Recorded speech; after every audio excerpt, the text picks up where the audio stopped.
ওয়াইফকে বাচ্চার মতো মানুষ করছেন। ধৈর্য না দাদা, এটা ভালোবাসা।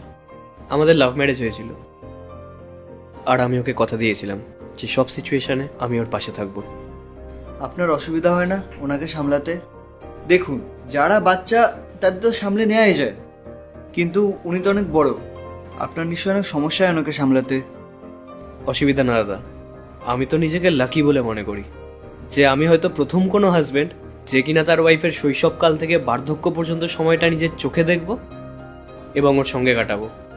আমি এতটাই লাকি যে আমি আমার পার্টনারের শৈশবকালটা নিজের চোখে দেখার সুযোগ পেয়েছি। একটা কথা বলবো, ইনি তো ভুলেও গেছেন আপনি কে। তাহলে আপনি ওনাকে ছেড়ে আরেকটা বিয়েও তো করতে পারতেন। ও ভুলে গেছে, আমি তো না। আমার তো সব কিছু মনে আছে। আর আমি আপনাদেরকে বললাম না, আমি ওকে কথা দিয়েছি লাইফের প্রত্যেকটা সিচুয়েশনে আমি ওর পাশে থাকবো। কি হয়েছে, বাড়ি যাবে? চলো, আসো।